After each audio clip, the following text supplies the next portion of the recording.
आपण पाहतो पण पाहत नाही. कोणतं धान्य रगडलं जातं? ती जी मध्यंतरी आरी असते त्या आरीला ज्या धान्यानं सोडलंय ते धान्य रगडलं जातं की ज्या धान्याने आरीला पकडलंय ते धान्य रगडलं जातं? बोला. ज्या धान्याने आरीला सोडलंय ते धान्य रगडलं जातं, पण ज्या धान्याने आरीला पकडलंय त्याला काय धोका आहे का? ज्या धान्याने गळ्यात माळ घातली आहे, ज्या धान्यानं एकादशी केली आहे, ज्या धान्यानं वारी केली आहे, जे धान्य कधी 31 डिसेंबर साजरं करत नाही, कधी गटारी आमुषा त्याला माहित नाही, असं जे धान्य आहे ते कधी रगडलं जात नाही. पण आता चला त्या धान्याकडे. जाको राखे साया मार सके नाको, यानं आरी पकडली.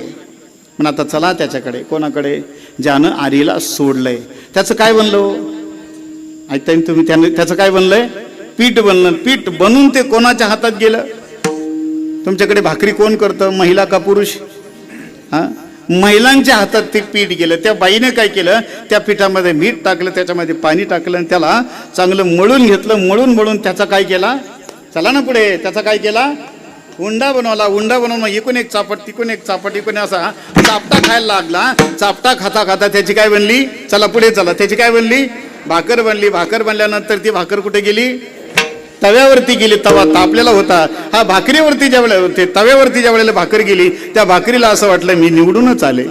अशी बरेच माणसं फुगतात महाराज. एकदा सत्ता हातामध्ये आली की असे फुगतात. त्यांना मंदिर कळत नाही, परमार्थ कळत नाही, भजन करत नाही, पूजन कळत नाही. तिथं आपलं गुंड्या काढूनच चालवतो महाराज. देवाजवळ आपला अभिमान सोडून द्यावं महाराज. देवाजवळ काही चालत नाही असं. अरे अरे अरे मानसा तू येडा का कुळार, देवा पुढ माणूस पाला पाचुळार.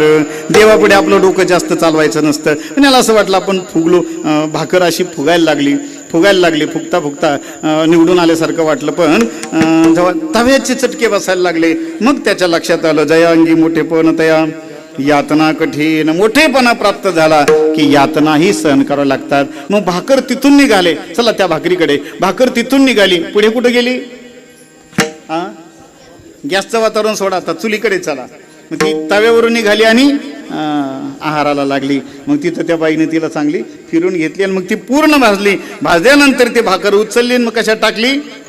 चला टोपल्यात टाकली. टोपल्यातून पाहुण्याच्या ताटात गेली. ताटातून पाहुण्याच्या हातात गेली. थांबा ना, अजून पाहुण्याच्या हातात गेली. हातातून पाहुण्याच्या पोटात गेली.